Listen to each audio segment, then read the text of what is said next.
On a balmy afternoon last September, Peter Stewart found himself struggling against the cold currents of the English Channel. He'd been in the water for more than 13 hours. At 66, one of the oldest people to attempt the 20.5-mile swim from England to France. His muscles ached. The tides had pushed him off course as waves of doubt and delirium were rising.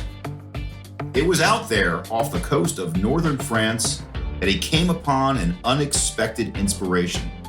A boat with colleagues from CBRE's office in Lille. People he'd never met, but who'd taken the day off and made an 80-mile trip of their own to offer spirit and support. On this episode, stories of personal determination and indeed teamwork. That is how sports can prepare you for business and for life, and have an impact on a culture of camaraderie and healthy competition. After 50 kilometers and God knows how many hours, I was like a little delirious. And I went, oh my God, these guys are actually there. That's English Channel swimmer Peter Stewart, a senior commercial property valuer for CBRE in Melbourne, Australia.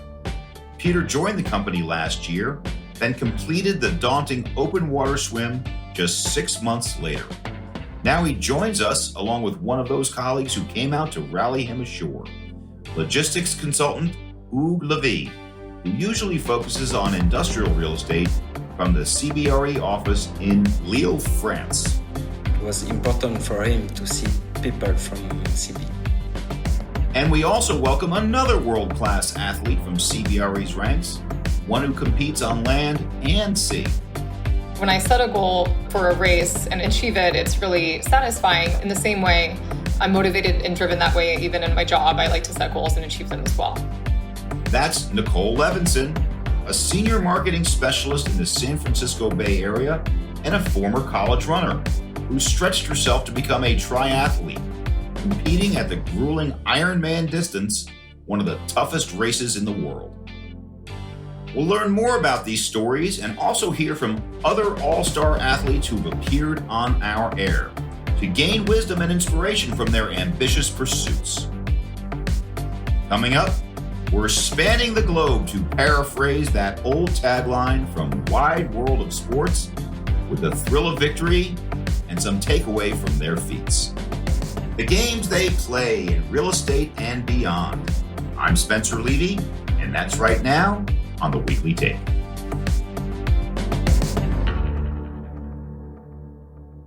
Welcome to The Weekly Take, and this is going to be a fun episode today talking about athletics and how it can apply to real estate, starting with Nicole Levenson. Nicole, thanks for joining the show. Thank you for having me. I'm excited to be here. Great to have you, Nicole. And then we have Peter Stewart from down under in Melbourne, Australia. Peter, thanks for joining the show. Hi there, Spencer, and lovely to be joining you. Great to have you. And then last but certainly not least, Hugues Levis. Hugues, thanks for joining the show. And thank you, Spencer, and good morning, good evening, everybody from France. Well, we've got it all covered. Good evening, good morning, and good afternoon, because we've covered the globe on this show for sure. Let's stay with you first, Nicole. Tell us about your backstory, Nicole. It's quite incredible. Okay, so I think the most notable thing to mention is what happened recently. I competed in the Ironman in Sacramento, California. And Ironman distance triathlon is a 140.6 mile race. You swim 2.4 miles, you cycle 112 miles, and then you run a marathon, 26.2 miles. I trained for that for a couple years, finally got to race in October this year. And I placed high enough in not only my age group, but the entire race. I was second place in my age group 35 to 39, and I was third overall female, which allowed me to secure a slot to the World Championships in Kona, Hawaii. So I get to go do another one, and debatably the most humid and hot areas, and compete with all of the best athletes from all over the world. Well, that's quite a story, and we'll get more into the details in just a moment. But Peter, why don't you tell our team about your achievement? I had the pleasure. I'm not sure that it was a great, pleasurable experience right in the moment, but it was certainly a personal goal. On the 10th of September 2022, I was able to have the opportunity to swim the English Channel, which starts from Dover. That's the landmark, but you've got a motor on your boat out of Dover Harbour, and it goes to a beach called Sapphire Hoe. So you kick off from there, across the English Channel, through the separation zone into French waters, and find yourself to the French coast. Generally, the key landing point is Ouessant in France. And for me, that was a 68-kilometre journey that you get carried with the tides. It's certainly not a straight swim. It takes 2 years just to be able to get a boat, a captain, and find your spot with the Channel Swimming Association. So you've got a 2-year preparation period, which you pretty much need. So in September 10, I was in England and had the opportunity to swim across successfully and get up and meet Hugues on the other side. Hugues, you met Peter on the beach of France. And tell us about that, because what today's show is about is not just Nicole and Peter's experience, but bringing it home to business, to real estate, and how it not only makes you a better real estate professional, but how it brings real estate professionals together. So, Hugues, why don't you tell us about how you greeted Peter in France? Yeah, so first of all, I want just to congratulate Nicole for his sport achievement and Peter, of course. And I'm not here as an athlete, but as a CBRE team worldwide.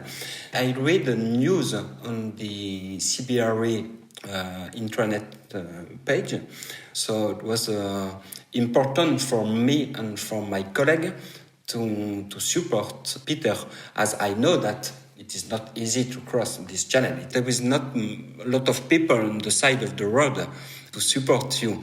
So we went there with a boat and meet Peter. And I can remember even today that it was quite really happy and was important for him to see people from CB. Peter, were you aware that Hugues was going to meet you? And whether you were or were not aware, tell us about your reaction when you saw your colleagues on the beach. We'd exchanged a couple of emails, and I've got to say that the email seemed a little apologetic, inquisitive. He said, would you like someone to be on the beach? I know that probably you won't be in the greatest state to be receiving people, but I could be there if you like. And I was like, man, I would love that. Please be there. I could think of nothing better. So I was expecting, if everything went well, that I would see somebody on the beach standing there. Now, put that in context, I could be landing anywhere on the beach there within a 10-kilometre strip.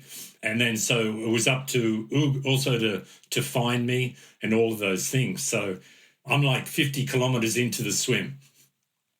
I've missed Cape Grenou, which is the little headland that you aim for because that's the shortest distance that you could probably swim. I've missed that by 2 kilometres as the tide changes and I get swept up the coastline. But at that 50-kilometre mark, there's a boat pull up alongside me with a few guys in the boat holding CBRE, and it was like a vision from heaven.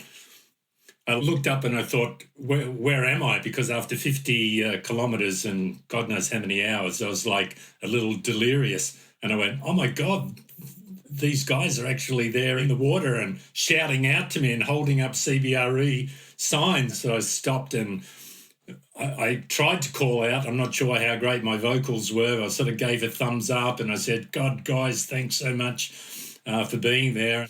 I think somebody asked if they could get in the water and swim with me, but the Channel Swimming Association monitor on board said, sorry, guys, you won't be able to do that. You may end up getting Peter disqualified if you happen to swim in front of him or touch him or something like that.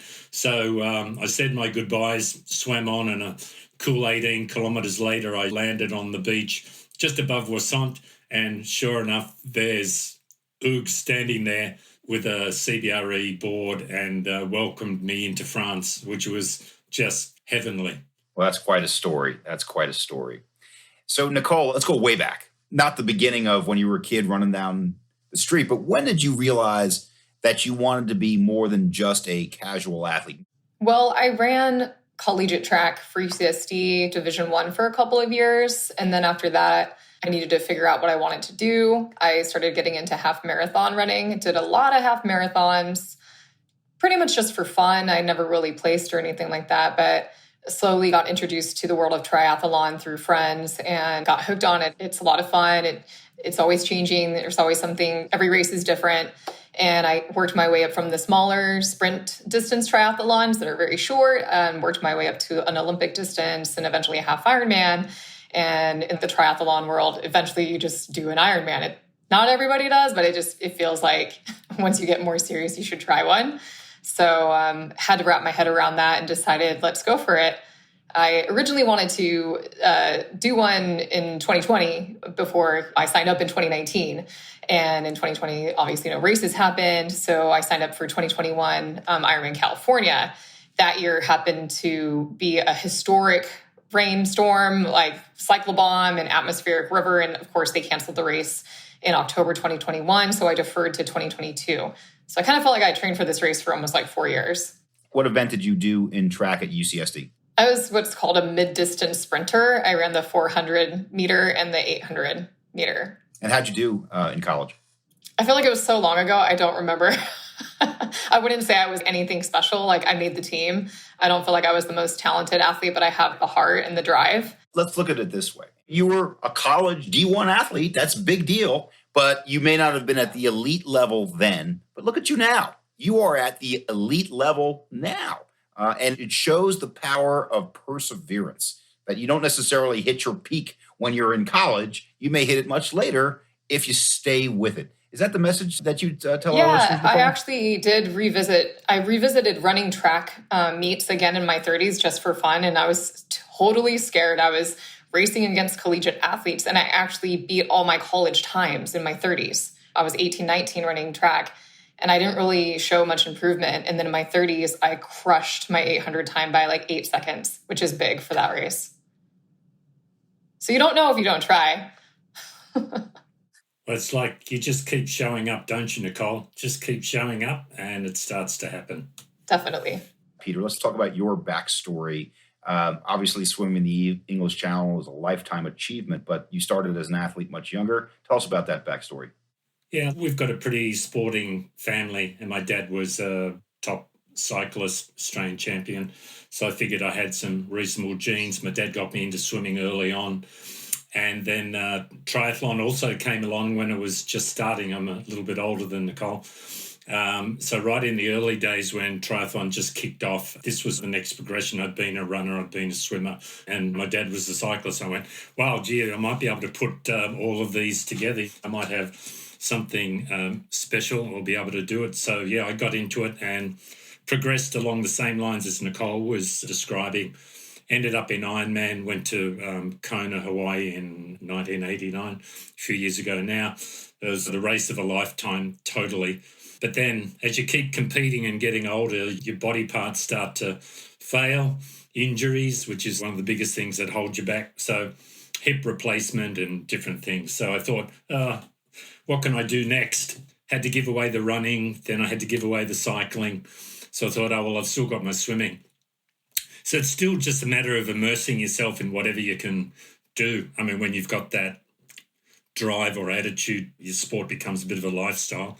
So I dipped my toe in the water and I did it as a 4-person team event, crossing the channel, and we set 6th fastest time on the records. Then I went, yeah, it's still not enough. I'll have to come back and do it as a solo. And so that was the goal that thankfully I was able to tick that box off. Great.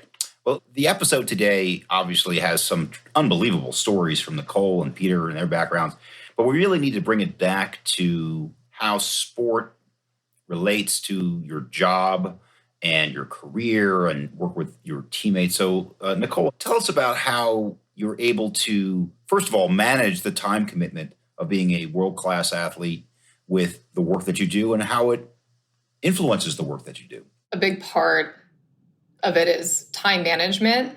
I have a workout in the morning before work and a workout after work. Sometimes if I can somehow squeeze both workouts in the morning, I'll try to do that if it's required, but that can be really hard. You're waking up, getting out there in the dark, getting your workouts in, and then instead of going home, I go back to the pool to swim or whatever. So time management is huge, and I try not to skip a workout. I have a pretty good body awareness, so if I'm feeling highly fatigued, that would be the only time I would skip a workout. But in the same way, for my job, marketing can be very deadline driven. So there's time management and prioritization that definitely takes place in the type of work that I do. So I have to make sure that I'm really highly communicative with my team and make sure that priorities are set and decide how to prioritize different projects. And then, of course, meet the deadline. In that way, you can compare the two. I also, in every athletic achievement, I try to set certain goals and hopefully achieve them. And so far, I haven't had any crazy, terrible race day yet. I'm sure that those days are going to come. I feel like the training's harder, mentally, because you're just training for very long hours for months on end. But when I set a goal for a race and achieve it, it's really satisfying. In the same way, I'm motivated and driven that way. Even in my job, I like to set goals and achieve them as well. The goal setting and achieving is so vital to this, and that does overflow into my work life, whether it's getting evaluation in on time and trying to meet the pretty stiff targets that CBRE set.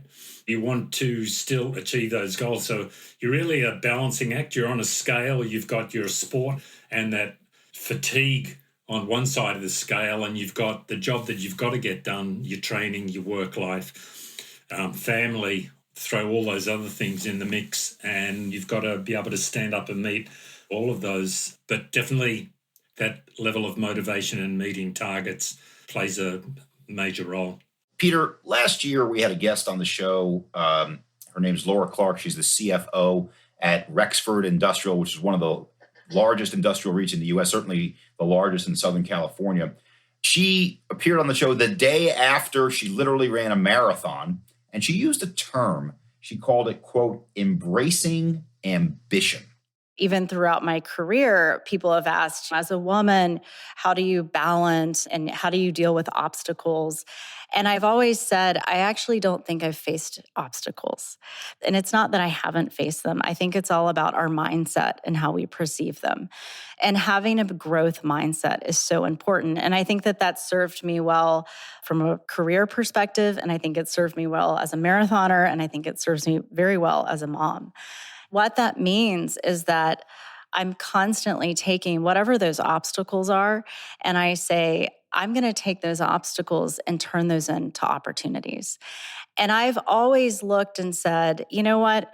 There is nothing that's unreachable for me. And that's always been my mindset. I embrace ambition and I seek challenge. And I think that I do that professionally and I do that personally.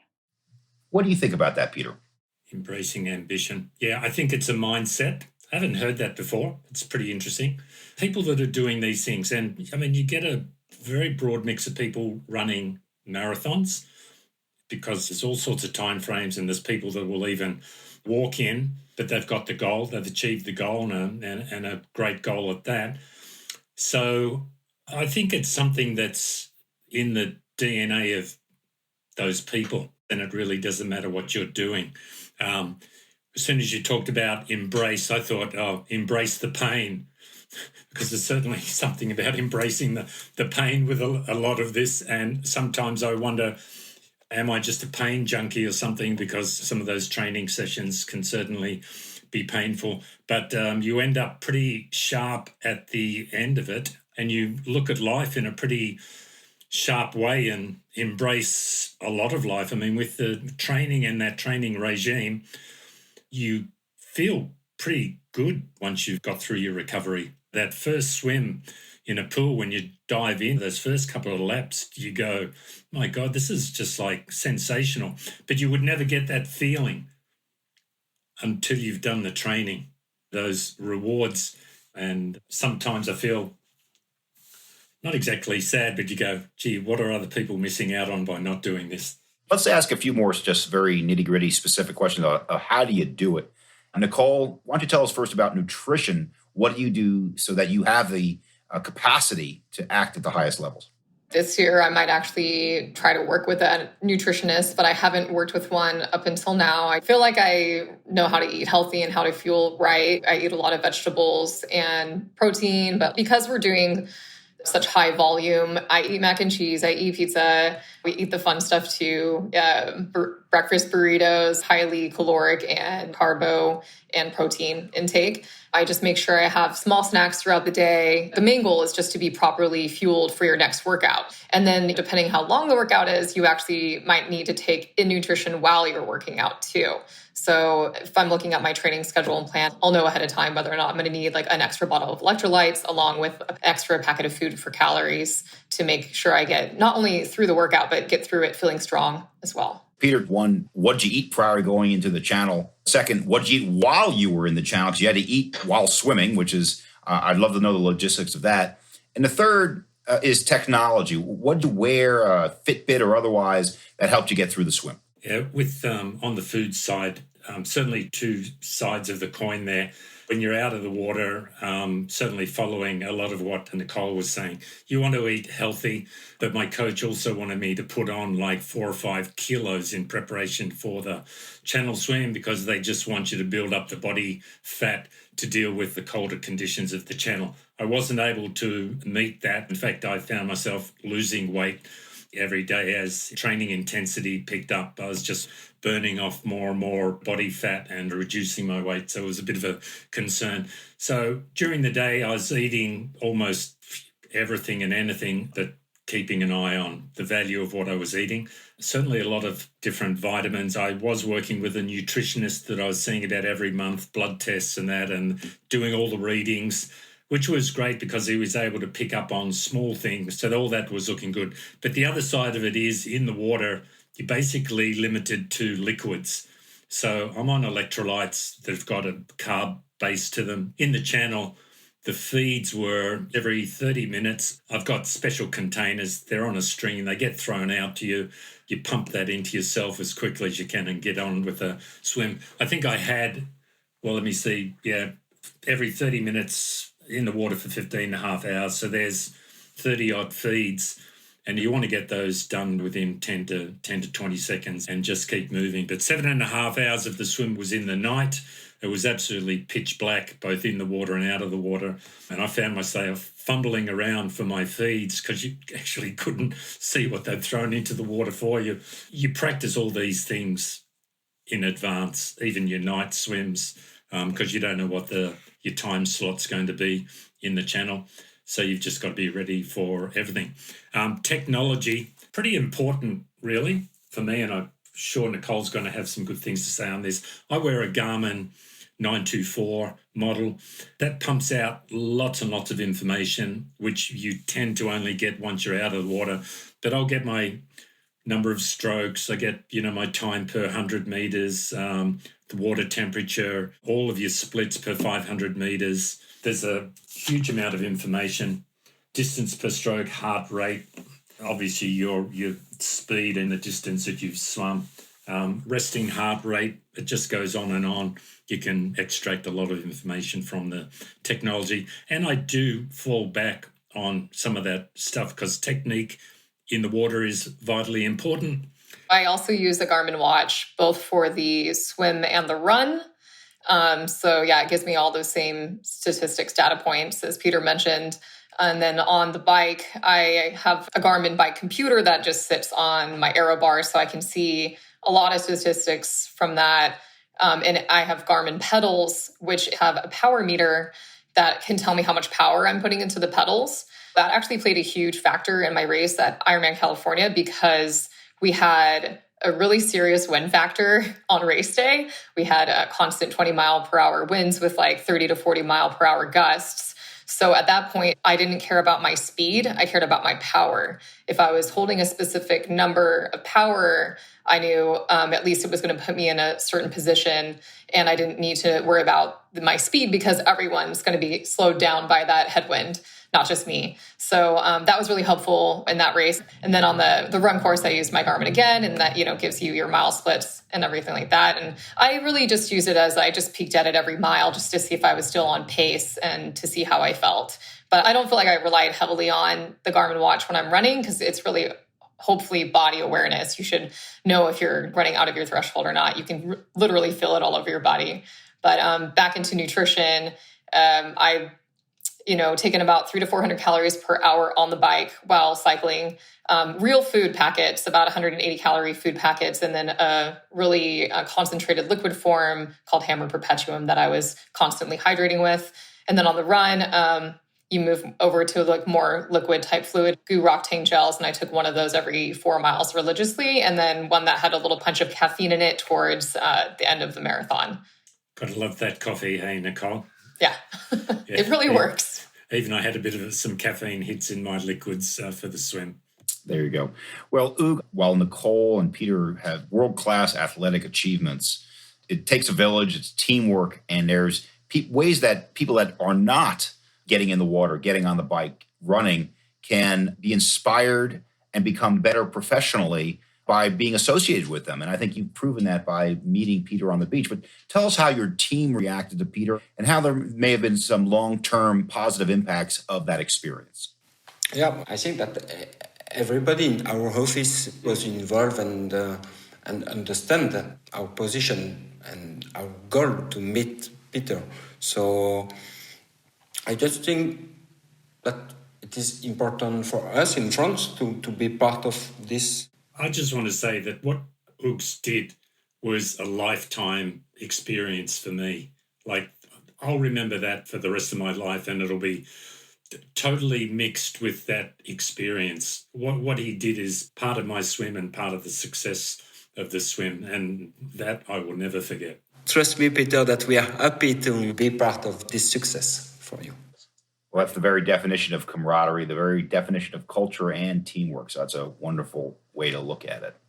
But let's look at something that I think all of us need to overcome in a variety of ways, which is fear.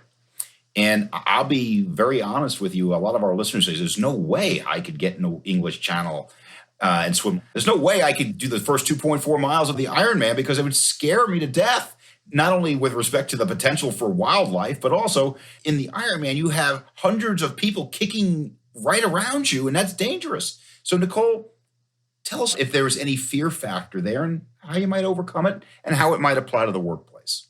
I feel like there's always some level of fear when it comes to race week leading up to race day. You get race jitters, you feel like a nervousness. And then for some reason, when I line up, you self-seed yourself in the swim start to where you think your pace is going to be. And somehow it all goes calm. I think we spend so many weeks preparing for this one day that it's the day to have fun and put all of that training to work. And once I'm racing, I'm not scared anymore. I just go out there and see what I can do. And all those nerves go away. I'm not sure if that's true for everyone, but that's how I feel once I'm out there. As far as relating it to work, if something doesn't go right on race day, as an athlete, you have to have the humility to pull back and look at what didn't work and how you can improve that. So I think the same thing in the workspace, we can find out where our weaknesses are and build and improve on those things. And I guess ultimately, everything we do positively or negatively in the workplace or otherwise, hopefully you learn from it. Yeah. And I mean, anything can go wrong. You have to be able to manage that stress. It's really testament to mental fortitude. Well, you did it once and you came in, second? So that's pretty good. Third overall, but second in my age group, yes. Let's go with second, but also third. However you prefer. So let's now talk about the ability to use what you've done, Peter, not just in the workplace, but outside of it. One of the great things about some of the sports we play corporately, golf, skiing, or otherwise, it brings you out there and you meet clients, you meet colleagues. But how about outside of the office, meeting potential clients or otherwise, either directly or potentially indirectly by just them learning about who you are and what you do? That's pretty interesting. I was relatively new to CBRE, and part of the condition of joining the firm was I had to say up front, well, sort of joining, but within a short space of time, I'm going to be asking for a few weeks off. And I may not even have the holidays built up by that time. They said, what do you want to do? And I said, oh, I'll be swimming the English Channel. And I said, oh, well, okay, yeah, well, yeah, we can accommodate that, no issue whatsoever. So he ticked that box and I was on board. And it certainly wasn't by design, but there was a lot of media around the event. And it wasn't like I had to go out and meet people at CBRE because suddenly there was a bit of a label put on me and I was, I don't know, semi-celebrity. A bit hesitant to use that word because I didn't feel like that. But it gave me a great opportunity for people to come up to me and talk to me rather than me having to go out and explore all the other personalities in and around the office. So it gave me a pretty quick profile. And I tend to find that once you're in a group of people, and this could be with work associates and clients, it's certainly nothing that I'm going to bring up and talk about, but invariably someone in the group says, oh yeah, and by the way, Peter's a swimmer and blah, blah, blah. And then suddenly it opens up a new conversation, which is a great theme because, again, it gives more discussion points within the group, breaks the ice, and you've got a lot more to talk about with your clients, and it builds another level of camaraderie and relationship. Just to kind of piggyback on what Peter said, it definitely gets people excited and breaks the ice. And I do find people, for the most part, like to talk about the type of things that we do. I don't know. I feel like that's a hard question to answer. And I guess, I run with like a running group here in the Bay Area, and I'm surrounded by really, really high level talented runners and other athletes. I train with other triathletes, and my husband does the Ironmans with me too, so I get to train with him. I think I'm surrounded by so many talented athletes that I don't feel like I'm above average of the people who don't do what I do. You're kind of in a bubble in a way, because I do spend a lot of my time with friends who do the same activities that I do because it's convenient. So sometimes you get caught up and you're not aware that, I want to say the average people think you're probably crazy. Well, crazy wasn't one of the words going through my mind. I'm in awe, frankly, because there's an old expression, the longest journey starts with a single step. And you've both been on long, impressive journeys that have taken you to some pretty incredible places. Another guest we had on the show recently, her name was Maggie Remincy, the vice president of curriculum at an ed tech firm called DataCamp. That's her day job. But she was also, like you, Nicole, a college athlete. She was a tennis player. She picked up a new sport where she is clearly world-class, which is pickleball, where she's a top 20 ranked player. And she talked about what it took to go from tennis to pickleball to becoming world-class at her sport. I think for most athletes, your competitive edge never really goes away. It's a mindset that you come into it with of continuously improving. For me, if I feel like I've hit a ceiling somewhere, it's probably time for me to find something else for me to do, as I want to feel like I'm constantly improving, and I want to feel like I'm constantly bringing up the people around me because those are my teammates. I think a lot of athletes are going to come into corporate world with that same kind of mentality, is that like they want to win, and winning can mean a lot of things. It could mean working and getting the best salary. It could mean going as high as you possibly can within an organization on the hierarchy, but it could also mean winning deals. I know some killer sales folks because they just don't want to lose. Winning can be a lot of different things, and it's also just about finding what is that one intrinsic value that is the motivator for an athlete. But I definitely don't think I have to work for my competitive edge. What do you think about that experience, Nicole? Because it seems to have a lot of parallels to you in going from D1 to doing just casual athletics to becoming world-class again. It took time to wrap my head around it if I could actually qualify for Kona. But a big part was getting on a structured training program and following that diligently, and then building on that year after year. I think the lesson here is keeping at it, keep turning up, because if I had have chosen to stop training because of injuries or whatever, I wouldn't be where I am. I wouldn't have achieved a lot more in my life without having had that principle. So I think the keep going part of it, and I look at it personally that it's the side effects of better health, better attention, your cognitive abilities stay sharp, longevity of life and health. So I think that sort of wraps it up for me as to what she was describing. So let me start wrapping now. I'll start with you, Hugues. Any final thoughts about how the experience that you had with Peter not only made you and your team better, but actually made Peter better, and any lessons you would give to others about your experience?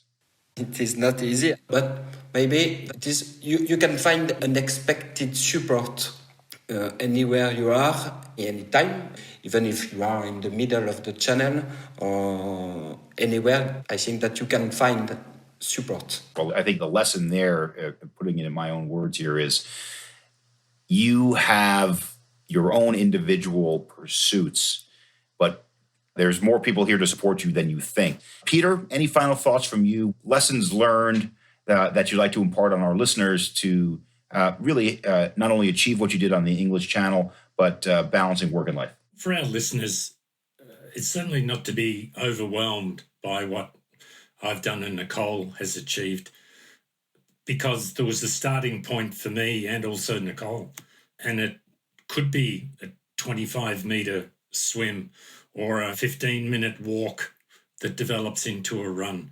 We've all got the ability just to take small steps, because I could never have thought of completing a 68-kilometer swim until I'd probably finished a 1-kilometer swim and slowly built on that. Everyone has the ability to create that reality. And on what Hugues has achieved, I think even a great lesson for me was we've all got the ability to take that extra step. And Hugues went that extra step and rallied his colleagues to get together. That wasn't lost on me. What they demonstrated was that real display of teamwork and what people can do by just thinking a little bit differently. It's like the pebble in the pond and the ripples that go out. I mean, you never know where those ripples end up. It touched me, and I think it probably has touched a lot of people within CBRE as well, learning about that. Thank you, Peter. And Nicole, what lessons would you like to impart on your colleagues, our broader listeners, about your experience, how they could do it, or if they can't do what you do something that gives them the same level of inspiration athletically or otherwise? Yeah, I would say just start small. Take it 1 week at a time. You're not going to learn everything all at once. It did take me 4 years to get to this level. And you do have to start with manageable goals to begin with, and realistic goals too, then build on that and keep moving forward and stay consistent. If you really, really want something and you want it badly, you're going to keep at it until you hit that goal. And I think consistency, and at least in triathlon, is a huge part of it. If I had taken a year off in between those 4 years, I might not be as strong as I am right now. You really have to build upon it year after year. I think if someone wanted to do an Ironman, and they really wanted to do it, they can. But you got to be smart about it and strategic. Got it. And I know what's next for you is the Worlds. When are the Worlds? That is October 14th. Good luck with that. And Peter, what's next for you? I've got a swim in Western Australia, which is called the Port to Pub 25K swim. And that'll be the second gem in my Triple Crown. So there's 3 swims in Australia to reach the Triple Crown. Only 18 people have achieved that. So that'll get me that second gem in the crown. And I hope with that I'll also recall it the oldest person to have completed that swim. And by the time I've got the Triple Crown, I'll hopefully be the oldest person that's completed the series as well. Oh, that's a wonderful achievement. So on behalf of the Weekly Take, what a great episode. Nicole Levenson, Senior Marketing Specialist, CBRE. Nicole, thank you for joining the show. Thank you. Peter Stewart, Senior Valuer at CBRE. Peter, thanks for joining the show. Thank you. And Nicole, I'll be watching out for your results on the 14th of October. No pressure. And then Hugues Levy, real estate logistics consultant at CBRE in France. Hugues, thank you so much. You're welcome. Thank you. Thank you, Peter and Nicole. For more, please visit our website at cbre.com/theweeklytake. And keep an eye or an ear open for updates on the sporting challenges of our guests. Nicole at the Ironman World Championships later this year, and Peter's quest for that Triple Crown swim in Australia. We'll try to keep you posted on their races and results. And if you're a fan of what we do, please show your support by sharing this episode. You can also root for us if you subscribe, rate, and review the show wherever you listen. Next week, we turn from sports highlights to a comeback story and an American icon. We head to Detroit, where leaders from the Ford Motor Company, along with the Michigan Central Innovation District, talk about ways their real estate strategy and redevelopment plans are helping drive the city's revival.